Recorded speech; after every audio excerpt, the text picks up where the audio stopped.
What on earth are you saying? You, a housekeeper? My mother-in-law snapped, her voice dripping with disdain. A housekeeper? What are you talking about? I stammered, feeling the heat rise in my chest. Yes, that's what you are, she continued coldly. You barely contribute financially, so your role is to handle the housework. That's just how it is. My father-in-law chimed in, his voice calm but cutting. Frankly, we'd be better off without you. Her words stung, but I forced myself to stay composed. I see. Well, if that's how you feel, I'll leave without hesitation, I said, trying to mask the quiver in my voice. My name is Skylar, I'm 31 years old, a housewife, and the mother of a 2-year-old daughter. My husband, Rowan, and I have been married for 2 years, a marriage that started with a surprise pregnancy. Rowan and I first met in high school but reconnected years later at a class reunion. What began as a casual rekindling blossomed into a serious relationship. 2 years later, we discovered I was pregnant, and we decided to get married. By then, we were both in our late 20s, an age where settling down felt natural, and having a child together seemed like the perfect next step. At first, our life as a family of 3 was blissful. I took a full maternity leave to focus on raising our daughter, and Rowan adored her. Every evening, he would rush home to spend time with her, filling our home with warmth and laughter. For a while, it felt like we had everything. But that peace was shattered when Rowan brought up the idea of living with his parents.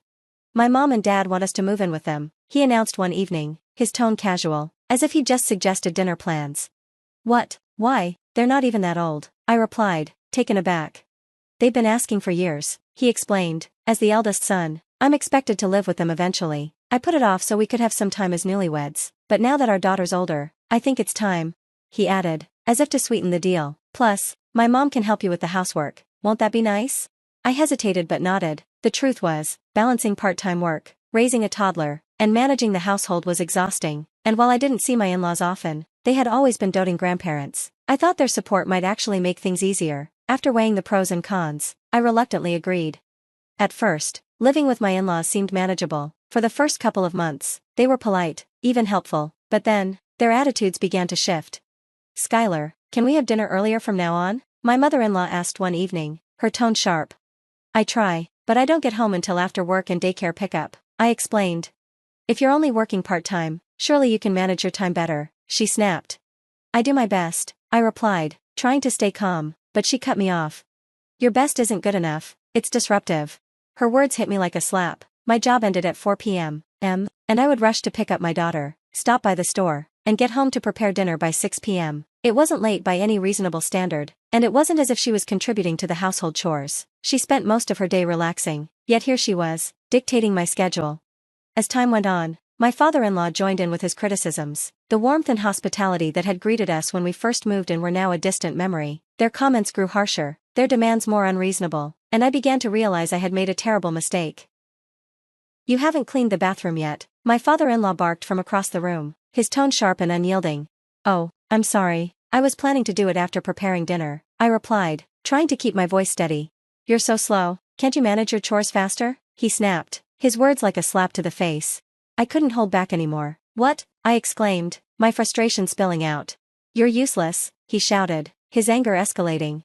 Their harshness started small, passing comments, subtle criticisms, but day by day, my in-laws' treatment of me worsened. Their disdain seeped into every interaction, leaving me confused and hurt. I knew I couldn't endure this alone, so I decided to talk to Rowan. Why are your parents acting so cold toward me lately? I asked, hoping for some support. Rowan shrugged. You're imagining things. No, I'm not. They lose their temper over the smallest things, I insisted. Maybe they're just trying to help you become a better wife. What's wrong with that? He said with a faint smile, as if my concerns were amusing. His indifference stung more than his parents' hostility. I shouldn't have expected him to take my side. In that moment, I realized I had been wrong to marry him. Bit by bit, my feelings for Rowan began to wither. The demands from my in-laws grew more relentless with each passing day. Hey, give me a massage, my mother-in-law ordered one evening. I haven't finished washing the dishes yet, I replied cautiously. Don't talk back, just do as I say and come here, she snapped, waving me over impatiently. I reluctantly complied, but by the time I returned to the kitchen, my father-in-law was scowling.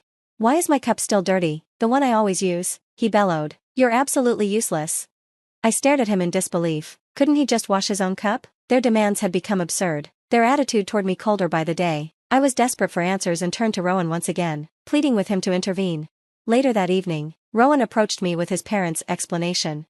They said something about part-time workers not having human rights, he said, as if it were the most normal thing in the world. I froze. What? What does that even mean? They don't like that you're working part-time instead of full-time, Rowan continued nonchalantly.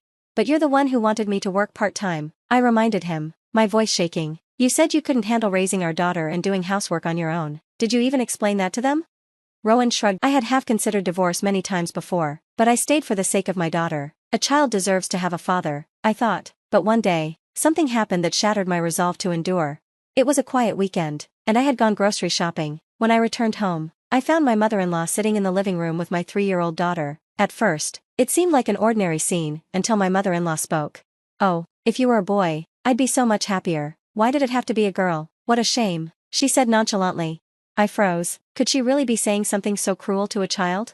Mother, I interrupted sharply, please don't talk to my daughter like that. Startled, she looked up. Oh, I didn't realize you were home. Take it back, right now, I demanded. Her expression hardened. Why should I? I meant what I said. I could feel my anger rising. What if she remembers those words? What if she gets hurt by them? She's 3, she scoffed. She doesn't understand. You're overreacting. I had had enough. It's not about what she understands. It's about what you're teaching her. I won't allow you to treat my daughter this way. Treat her this way? She snapped. I've never mistreated anyone. You really don't see it, do you? I shot back. If you're unaware of how harmful you've been, then your character is even more twisted than I thought. Her face turned red with anger. What are you even talking about? A housekeeper? I blinked, confused. A housekeeper? That's right, she snarled. You're just a housekeeper in this house, nothing more. Our argument escalated, loud enough to draw my father-in-law into the room. What's all this noise? I can't even read the paper, he grumbled. My mother-in-law wasted no time pointing fingers. She's trying to start a fight with me. He gave me a dismissive glance. What nerve, a housekeeper causing trouble, he muttered before sitting down with his paper again. I stared at them, disbelief turning into rage. So that's how you see me, a housekeeper? Is that what you call me behind my back? Screw you, my father-in-law barked. You barely work, so it's your job to take care of the house, and don't you dare challenge your mother-in-law. You're worse than a housekeeper. If you don't like it, then leave. My mother-in-law piled on. You trapped our son with that pregnancy, didn't you? You're nothing but a schemer. We'd be better off without you. Their words were the final straw. Say whatever you want, I snapped. I'm done with all of you. Without another word, I stormed to my room, packed my belongings, and prepared to leave. As I dragged my suitcase to the door, Rowan walked in, still dressed in his fishing gear. Skylar, what are you doing with a suitcase? He asked, bewildered. I've been fired as your housekeeper, I replied coldly. What? He stammered, his face going pale. I'm not coming back, I said firmly. Good luck on your own. I pushed past him and out the door. My mother-in-law smirked as I left. Well, at least now my son's money won't be wasted on her. Rowan said nothing, his face drained of color. That silence told me everything I needed to know. I took my daughter and left for my parents' house. The next morning, my phone rang. It was my mother-in-law.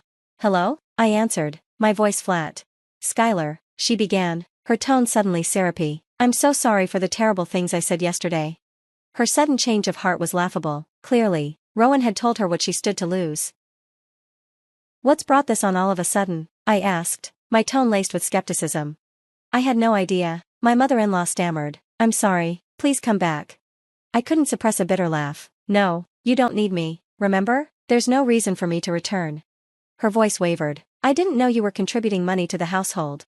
I decided to lay it all out. I was giving you $1,000 a month from my salary, I said, my words deliberate. I may work part-time, but I'm a nurse, I earn a decent wage. Most of my husband's full-time income goes toward our living expenses because, frankly, his salary is pretty low. That's why I was covering extra costs with my earnings. On top of that, I've been saving for my daughter's tuition and future expenses. I paused, letting the weight of my words sink in before continuing. Rowan is a kind man, but his low self-esteem makes him vain. When I left, he couldn't bring himself to admit that his own income wasn't enough and that I was supporting him financially. But when he failed to stand up for me, failed to protect me from all of you, that was the last straw. Her pleas faltered as I added firmly, no matter what you say, I'm not coming back. Then I ended the call. Immediately after, I messaged Rowan, we'll discuss everything through my lawyer. With that, I blocked all numbers from my in-laws and made the decision to file for divorce. The process wasn't easy, but I demanded child support and alimony, citing Rowan's tacit approval of the constant harassment I endured. The settlement left my ex-husband in financial ruin. Between the payments and his already strained income, he barely had anything left for himself. As for my in-laws, their desire for a lavish lifestyle had drained their savings. Now, they're relying heavily on my father-in-law's retirement fund just to get by. At this rate, their future looks bleak. But honestly, it's none of my concern. They brought this upon themselves. Rowan still visits our daughter occasionally, though he's tried to beg for financial help more than once. The last time he asked, I warned him, if you keep this up, I won't let you see her anymore. He hasn't mentioned it since. Meanwhile, I've rebuilt my life. Moving back in with my parents gave me the support I needed to thrive as a single mother. With my mom caring for my daughter, I've been able to work night shifts again, significantly increasing my income. Now, my focus is entirely on giving my daughter the best life possible. Watching her grow up happy and healthy makes every struggle worthwhile. Thank you for listening to my story. If you enjoyed it, please like and subscribe. See you in the next video.